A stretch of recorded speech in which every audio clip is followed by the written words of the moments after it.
Hello दोस्तों, आज हम बात करते हैं संख्या पद्धति की, जिसका हर एक एग्जाम में बहुत मुख्य योगदान होता है। जिससे 2 से 3 क्वेश्चन पूछे जाते हैं, फिर चाहे एसएससी जीडी हो, यूपीएसआई हो, या उत्तर प्रदेश पुलिस कांस्टेबल हो, या अन्य कोई एग्जाम हो, चाहे राज्य कैडर का हो, चाहे स्टेट कैडर का हो। संख्या पद्धति में शुरू करने से पहले कुछ बातें क्लियर कर लेना चाहते हैं, जैसे कि प्राकृतिक संख्या क्या होती है। प्राकृतिक संख्याएं जिन संख्याओं से गिनती की क्रिया शुरू की जाती है, जैसे 1 2 3 4 5 6 7 8 9 10 अनंत तक, वो सभी प्राकृतिक संख्याएं होती हैं। उसके बाद नंबर आता है आपका पूर्ण संख्याओं का। पूर्ण संख्याओं में अगर प्राकृतिक संख्याओं में शून्य को शामिल करने के बाद जो समुच्चय का मतलब होता है संख्या, जो समुच्चय प्राप्त होता है उसे पूर्ण संख्या कहते हैं। यानी कि हम इसे शुरू करते हैं 0 1 2 3 से लेकर अनंत तक। उसके बाद संख्या आती है पूर्णांक संख्याएं। पूर्णांक संख्याओं में नेगेटिव और पॉजिटिव सभी संख्याएं मिलकर होती हैं। जैसे जब पूर्ण संख्याओं को धनात्मक और ऋणात्मक चिन्हों द्वारा दर्शाया जाता है, उन्हें पूर्णांक संख्याएं कहते हैं। जैसे -3 2 -1 0 1 2 3 इधर भी अनंत तक रहेंगी और उधर भी अनंत तक रहेंगी। फिर उसके बाद नंबर आता है भाज्य संख्याओं का। भाज्य संख्याएं किन्हें कहते हैं? वे संख्याएं जो अपनी और एक को छोड़कर, अपनी यानी कि खुद को, जिस संख्या को दिया गया है, अपनी और एक को छोड़कर किसी अन्य से विभाजित की जाती हो, किसी अन्य संख्या से विभाजित की जाती हो। जैसे 4 6 8 9 10 12 ऐसी ही जो संख्याएं विभाजित होंगी उन्हें भाज्य संख्याएं कहते हैं। फिर उसके बाद आती है अभाज्य संख्याएं। उसके बाद आती है बेटा अभाज्य संख्याएं। अभाज्य संख्याएं जो होती हैं वो संख्याएं जो केवल अपने और एक से विभाजित होती हैं, यानी खुद से और एक से विभाजित होती हैं, अभाज्य संख्याएं कहते हैं। जैसे 2 3 5 7 11 13 17 19 23 इस प्रकार से। और सबसे छोटी अभाज्य संख्या 2 होती है। इस बात को याद रखना, कभी कभी पेपर में आ जाता है। सबसे छोटी अभाज्य संख्या 2 होती है, ठीक है। इसके बाद आती है सह अभाज्य संख्याएं। इसके बाद आती है सह अभाज्य संख्याएं। बात करते हैं अब सह अभाज्य संख्याओं की। चलिए, सह अभाज्य संख्या।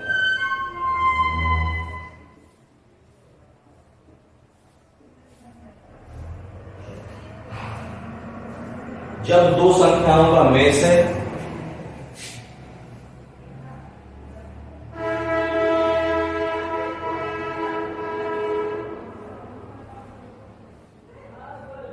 जब 2 संख्याओं का मेष है 1 होता है, कितना होता है? 1 होता है। वो प्राइम फैक्टर बोलते हैं इन्हें। 1 होता है, ठीक। तो वे दोनों संख्याएं सह अभाज्य होती हैं।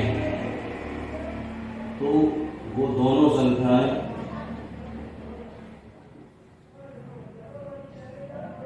सह अभाज्य होती हैं।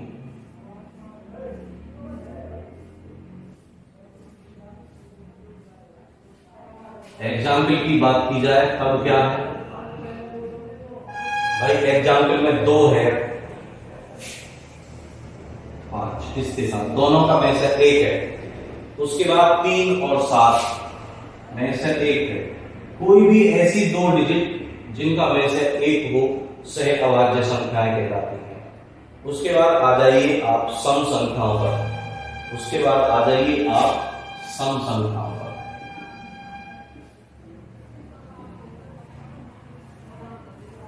वे संख्याएं जो 2 से विभाजित होती हैं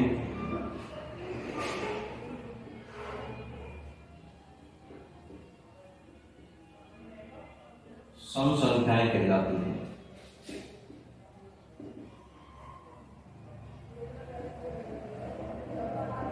सम संख्याएं कहलाती हैं। जैसे 2, 4, 6, 8, 10, 12 इसी तरीके में चलती रहेंगी। विषम संख्याओं की बात की जाए, आगे कह रहा है वो विषम संख्याएं क्या होती हैं। तो विषम संख्याएं वे संख्याएं जो 2 से विभाजित नहीं होती,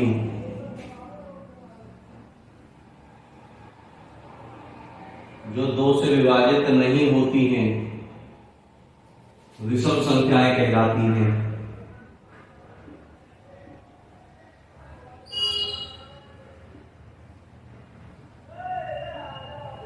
जैसे 1, 3, 5, 7, 9 ठीक, कहीं तक भी हो सकती हैं। उसके बाद 2 विषम संख्याओं का एक चीज और आप हमेशा याद रखना, कुछ बातें याद भी कर लेनी चाहिए। 2 विषम संख्याओं का योग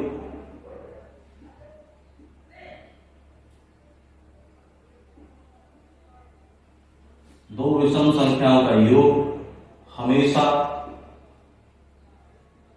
सम होता है। हमेशा सम होता है। आप चेक करके देख लीजिए, कभी भी जोड़ लेना। जैसे 1 और 3 को जोड़ दिया जाए तो 4 होता है, 3 और 5 को जोड़ दिया जाए तो 8 होता है। हमेशा सम ही रहेगा, विषम कभी भी नहीं होगा। इन बातों को याद रखना। चलिए आगे कह रहा है वो परिमेय संख्याएं। आगे कह रहा है परिमेय संख्या क्या होती है।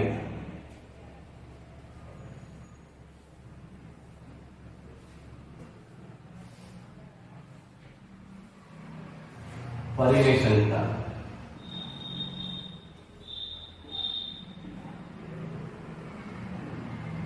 जिस संख्या को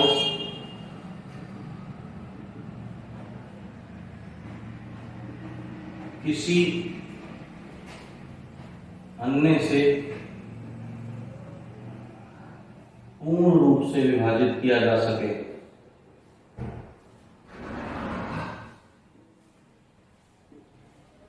पूर्ण रूप से विभाजित किया जा सके परिमेय संख्या कहते हैं।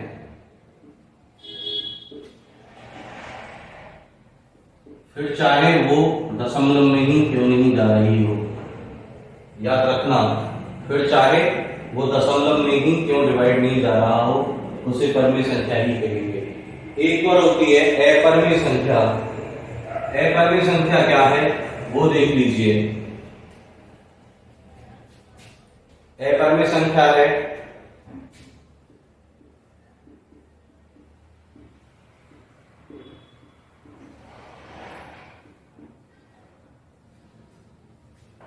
ऐसी संख्याएं जिनको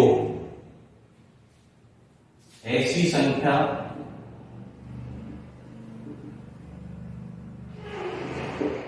ऐसी संख्याएं जिनको किसी अन्य संख्या से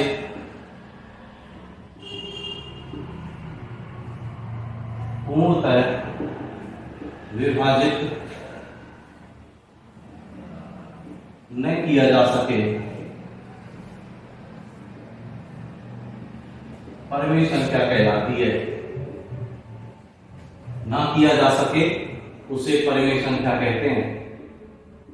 जैसे